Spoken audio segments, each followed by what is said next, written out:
എല്ലാവരും സുഖം തന്നെയെന്ന് വിശ്വസിക്കുന്നു. ഞാനും ഇവിടെ സുഖമായിരിക്കുന്നു.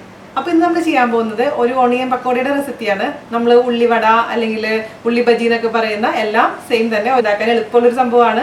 4 മണി പലഹാരമായിട്ട് കുട്ടികൾക്കൊക്കെ ഇഷ്ടപ്പെടുന്ന ഒരു സംഭവമാണ്. അപ്പോൾ എല്ലാവരും ട്രൈ ചെയ്ത് നോക്കാൻ മറക്കരുത്. അപ്പോൾ ഇന്ന് ഞാൻ ഭയങ്കര എക്സൈറ്റഡ് ആണ്. അപ്പോൾ നിങ്ങൾക്ക് എല്ലാവർക്കും അറിയാം, നമ്മുടെ 104 ഡിഷസിന്റെ ചാലഞ്ച് ഞാൻ പറഞ്ഞിട്ടുണ്ടായിരുന്നില്ലേ? ഇന്നലെ ആയിരുന്നു അതിന്റെ ലാസ്റ്റ് ഡേറ്റ്. 3 പേരാണ് നമുക്ക് ഫോട്ടോസൊക്കെ അയച്ചു തന്നിരിക്കുന്നത്, കംപ്ലീറ്റ് ആയിട്ട് ഫിനിഷ് ചെയ്തിരിക്കുന്നത്.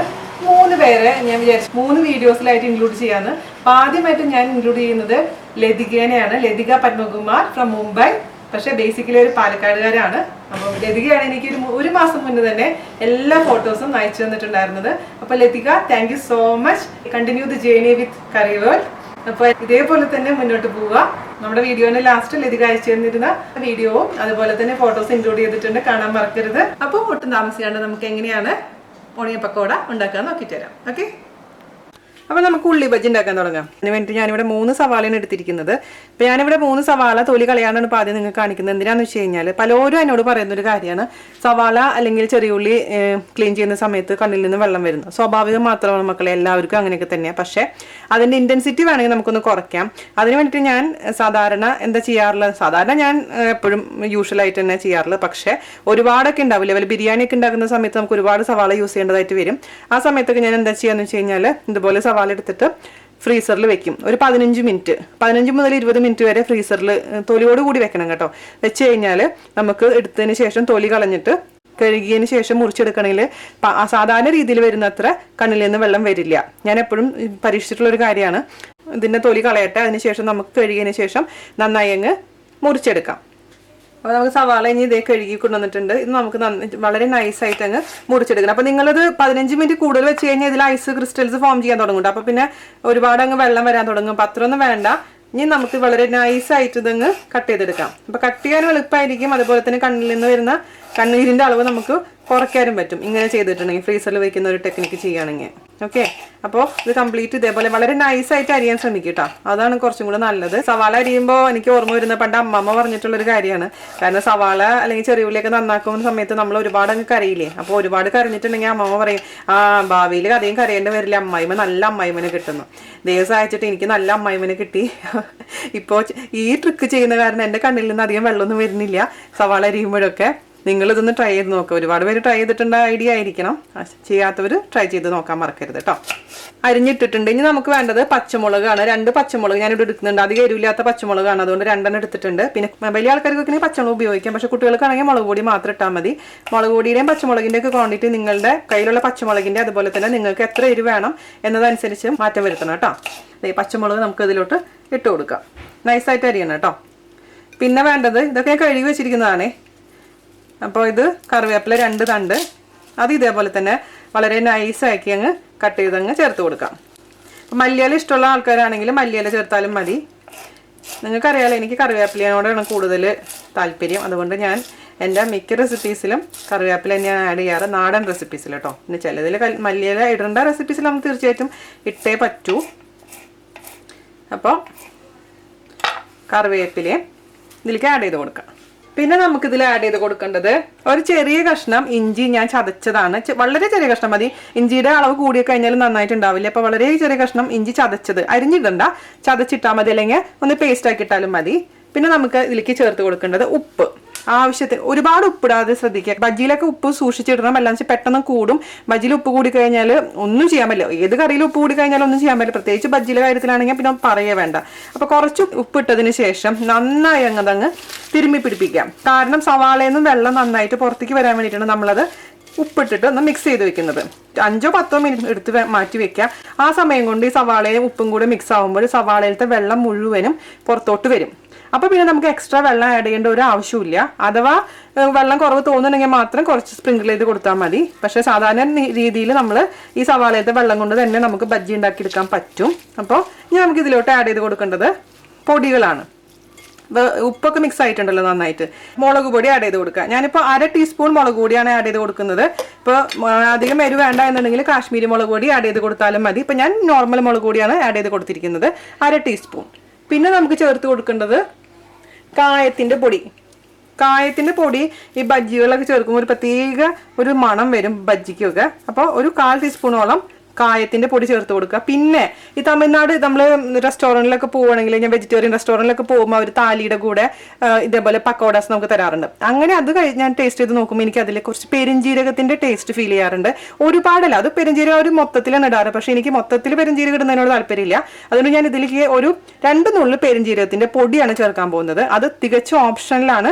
നിങ്ങൾക്ക് താല്പര്യം ഇല്ലെങ്കിൽ പെരുംജീരകം ചേർക്കണം എന്ന് ഒരു നിർബന്ധമില്ല. ഞാനൊരു അല്പം പൊടി ചേർക്കുന്നു എന്ന് മാത്രം. ചിലർ ഗരം മസാല ചേർക്കാറുണ്ട്. എനിക്ക് താല്പര്യമില്ലാത്തതുകൊണ്ട് ഞാൻ ഗരം മസാല ചേർക്കുന്നില്ല. അതിന് പകരമായിട്ട് പെരുംജീരകത്തിന്റെ 2 നുള്ളു പൊടി. ഒരുപാടൊന്നും ഇടാൻ പാടില്ല കേട്ടോ, ഒരു 2 നുള്ളു ഇട്ടാൽ മതി. അല്ലെങ്കിൽ ഒരുപാട് ഇട്ട് കഴിഞ്ഞാൽ അധികമായാലും അമൃതം വിഷമാണ്. എല്ലാ സംഭവങ്ങളിലും ഈ ഫുഡ് കഴിക്കുന്ന കാര്യത്തിലാണെങ്കിലും ഇതിൽ ഇൻഗ്രീഡിയൻസ് ആഡ് ചെയ്യുന്ന കാര്യത്തിലാണെങ്കിലൊക്കെ മിതത്വം പാലിക്കുക. അപ്പോൾ തന്നെ നല്ല ടേസ്റ്റി ആയിട്ടുള്ള ഫുഡ് നമുക്ക് ഉണ്ടാക്കിയെടുക്കാൻ പറ്റും. അപ്പോൾ ഇതെല്ലാം കൂടി അങ്ങ് നന്നായി അങ്ങ് മിക്സ് ചെയ്ത് വെക്കുക.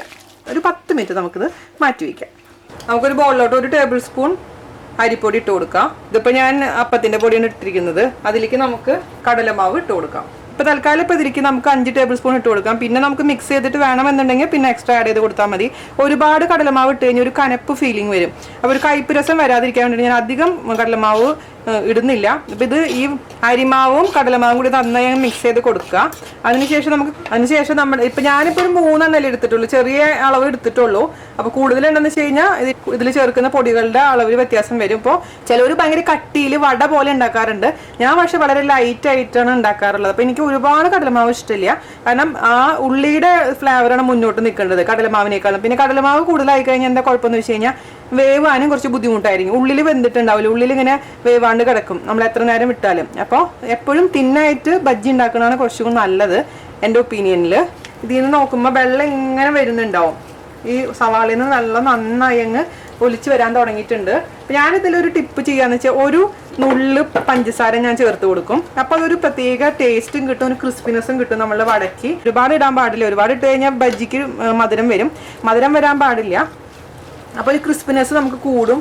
പിന്നെ സെയിം പ്രിപ്പറേഷൻ തന്നെയാണ് എല്ലാ ബജ്ജിക്കും. അതായത് നമ്മുടെ തമിഴ്നാട്ടിൽ കിട്ടാറില്ലേ, പ്രത്യേകിച്ചും വാഴക്ക ബജ്ജി ആണെന്നുണ്ടെങ്കിലും എല്ലാ എന്നുണ്ടെങ്കിൽ നമ്മുടെ പൊട്ടറ്റോ ബജ്ജി ഒക്കെ സെയിം. ഇപ്പം ഞാൻ സാധാരണ കുട്ടികൾക്കൊക്കെ ഉണ്ടാക്കുമ്പോൾ ഇതിൻ്റെ കൂട്ടത്തിൽ കൂടെ പൊട്ടറ്റോ ഗ്രേറ്റ് ചെയ്ത് ഇട്ടിട്ട് അതും ബജ്ജിയായിട്ട് ഉണ്ടാക്കി കൊടുക്കാറുണ്ട്. അല്ലെങ്കിൽ സ്ലൈസ് ചെയ്ത് പൊട്ടറ്റോ ഇട്ടിട്ട് സെയിം മാവിൽ തന്നെ നമുക്ക് ബജ്ജിയാക്കി കൊടുക്കാം. അപ്പോൾ അതൊക്കെ ബജ്ജിയുടെ കൂട്ടം എല്ലാത്തിനും സെയിം തന്നെയാണ്. സവാളയ്ക്ക് ബദലായിട്ട് വേറെ പല സംഭവങ്ങളും ആഡ് ചെയ്യാമെന്ന് മാത്രം. ഓക്കെ, ഇതിൽ നന്നായി വെള്ളം വരാൻ തുടങ്ങിയിട്ടുണ്ട്. നമുക്ക് ഇതിലോട്ട് കുറച്ച് പൊടി ആഡ് ചെയ്ത് കൊടുക്കാം. അപ്പോൾ ഞാൻ അവസാനം പറയാം ഞാൻ എത്ര പൊടി ആഡ് ചെയ്ത് കൊടുത്തിട്ടുണ്ടെന്നുള്ള കാര്യം. നന്നായി അങ്ങ് മിക്സ് ചെയ്ത് കൊടുക്കുക. എല്ലാ പൊടിയും ഒരുമിച്ച് ആദ്യം ഇടാൻ പാടില്ല, എപ്പോഴും കുറച്ചേ മിക്സ് ചെയ്യാൻ പാടുള്ളൂ കേട്ടോ. ഇത് മതി. അപ്പോൾ ഞാനിതിലേക്ക് 5 ടേബിൾ സ്പൂൺ പൊടിയാണ് മൊത്തത്തിൽ ആഡ് ചെയ്ത് കൊടുക്കുന്നത്. അപ്പം നിങ്ങൾക്ക് ഇപ്പോൾ അളവ് കിട്ടിയ സ്ഥിതിക്ക് നിങ്ങൾ മിക്സ് ചെയ്യുമ്പോൾ 4 ടേബിൾ സ്പൂൺ കടലമാവും 1 ടേബിൾ സ്പൂൺ അരിപ്പൊടിയും കൂടെ മിക്സ് ചെയ്ത് വെക്കുക. അതിന് ശേഷം ഞാൻ പറഞ്ഞ പോലെ തന്നെ പിന്നെ സവാളയുടെ വലിപ്പം അനുസരിച്ച് മാറ്റം വരും. പെൻഡിൽ ഞാൻ എടുത്തിരുന്ന 1 വലിയ സവാളയും 2 ചെറിയ സവാളയായിരുന്നു. അതിനനുസരിച്ച് പൊടിക്ക് ചേർക്കുന്നതിൽ മാറ്റം വരും. അപ്പോൾ നിങ്ങൾ ഒരു കാര്യം മാത്രം ശ്രദ്ധിക്കുക, ഒരുപാട് അങ്ങ് തിക്നെസ് വേണ്ട. എന്താ പറയുക, ഇങ്ങനെ നോക്കുമ്പോൾ സവാള കാണണം, അതേസമയം ഒരു കോട്ടിംഗ് ആയിട്ട് നമുക്ക് പൊടിയും വേണം. അത്രേ ഉള്ളൂ. ഞാൻ ഇതിൻ്റെ ഉപ്പ് ഒന്ന് ടേസ്റ്റ് ചെയ്ത് നോക്കട്ടെ. ആവശ്യമുണ്ടെങ്കിൽ മാത്രം ഉപ്പ് എക്സ്ട്രാ ആഡ് ചെയ്ത് കൊടുക്കാം. ഒരല്പം ഉപ്പ് വേണം. ഇത് മതി. ഇനി നമുക്കിത് പതുക്കെ ഫ്രൈ ചെയ്തെടുക്കാം. ഓക്കെ, അപ്പോൾ ഇത് 2 മിനിറ്റ് വെച്ചാൽ തന്നെ വീണ്ടും ഇതിന്ന് വെള്ളം ഇറങ്ങാൻ തുടങ്ങും. അപ്പോൾ നമുക്ക് ഇനി എണ്ണ ചൂടാക്കാൻ വെക്കാം. എണ്ണ ചൂടാക്കിയതിന് ശേഷം കുറച്ചായിട്ട് കോരി നമുക്ക് ബജ്ജി ഉണ്ടാക്കിയെടുക്കാം. പിന്നെ ഇങ്ങനെ ചെയ്തപ്പോൾ നിങ്ങൾ ശ്രദ്ധിച്ചില്ലേ, നമ്മൾ ഒട്ടും വെള്ളം ഒഴിക്കേണ്ട ആവശ്യം വന്നിട്ടുണ്ടായിരുന്നില്ല. ഇതിലത്തെ സവാളയിലത്തെ വെള്ളം കൊണ്ട് തന്നെ നമ്മൾ ബാറ്റർ റെഡി ആയിട്ടുണ്ട്. ഒരുപാട് വെള്ളം ഒഴിച്ച് കഴിഞ്ഞാൽ ഉള്ളിൽ വേവാൻ കുറച്ച് ബുദ്ധിമുട്ടായിരിക്കും. പിന്നെ അതിൻ്റെ ടേസ്റ്റും കുറച്ച് വ്യത്യാസം വരും. പിന്നെ ചിലവർ ഞാൻ കണ്ടിട്ടുണ്ട് എണ്ണ ഇതിലേക്ക് ഒഴിക്കുന്നതായിട്ട്. അതിൻ്റെ ആവശ്യം എന്താണെന്ന് എനിക്കറിയില്ല. ഞാൻ ട്രൈ ചെയ്തപ്പോൾ എനിക്ക് വലിയ ചേഞ്ചസ് ഒന്നും ഫീൽ ചെയ്തില്ല. അതുകൊണ്ട് ഞാൻ ഇതിലേക്ക് എണ്ണയൊന്നും ഒഴിക്കാറില്ല. ഓയിൽ ചൂടാക്കാൻ വെച്ചിട്ടുണ്ട്. അപ്പം എണ്ണ ചൂടായെന്ന് അറിയാൻ വേണ്ടിയിട്ട് നമുക്ക് ബജ്ജിയുടെ ചെറിയൊരു പാർട്ട് ഇതിലേക്ക് ഇട്ട് കൊടുക്കുക.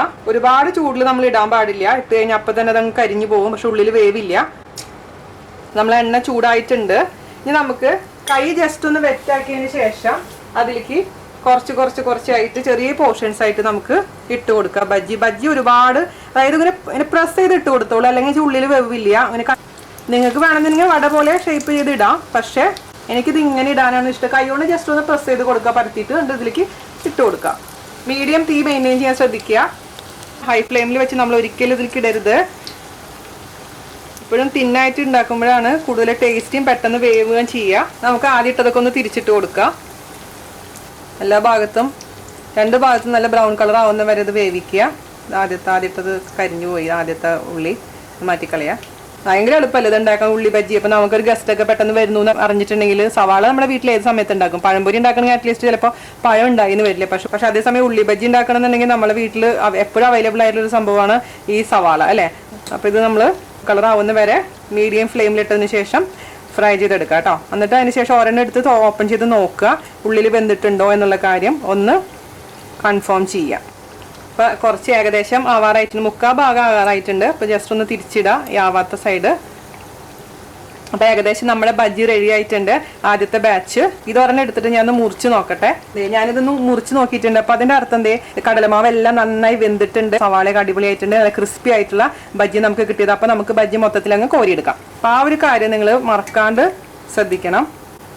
ഞാൻ അടുത്ത ബാച്ച് ഇതേപോലെ തന്നെ ഇട്ടതിന് ശേഷം വറുത്തെടുക്കാം. അപ്പോൾ ഇതേപോലെ തന്നെ സ്പൂൺ കൊണ്ടും അല്ലെങ്കിൽ ഫോർക്ക് കൊണ്ടും നിങ്ങൾക്ക് ഇത് എടുത്തിടാം. പക്ഷെ ഞാൻ കൈയാണ് എപ്പോഴും പ്രിഫർ ചെയ്യാറ്. ഒരു 3-4 ബാച്ചായിട്ട് നമുക്കിത് വറുത്തെടുക്കാം. നമ്മുടെ രണ്ടാമത്തെ ബാച്ചും റെഡി ആയിട്ടുണ്ട്.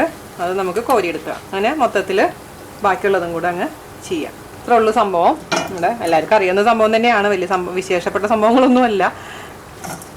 ക്രിസ്പി ക്രിസ്പി ക്രിസ്പി ഉള്ളി ബജ്ജി റെഡി. അപ്പോൾ ഞാൻ ഒരെണ്ണം കഴിച്ചു നോക്കട്ടെ എങ്ങനെ ഉണ്ടെന്ന്. ഹലോ, നല്ല ക്രിസ്പി ആയിട്ടുണ്ട്, ഉള്ളിൽ നന്നായി വെന്തിട്ടുണ്ട്, ആവശ്യത്തിന് എരിവുണ്ട്, ഉപ്പുണ്ട്, എല്ലാം ഉണ്ട്. ജാൻജോഷിനെ കുറെ ദിവസമായി കാണിച്ചിട്ടെന്ന് പറഞ്ഞാൽ ഭയങ്കര പരാതി. ഉള്ളി ബജ്ജി ടേസ്റ്റ് ഉണ്ട് കേട്ടോ. കുറെ ദിവസമായെങ്കിലും നല്ല ടേസ്റ്റ് ഉണ്ട്. ഉള്ളി ബജ്ജി ഇപ്പൊ ഉണ്ടാക്കിയതല്ലേ? അത് ഞാൻ തന്നെ ട്രയൽ നോക്കിയത്. ഇവർക്ക് കറക്റ്റ് അളവ് പറഞ്ഞു കൊടുക്കണ്ട, അതിനോട് ട്രയൽ നോക്കിയതാ.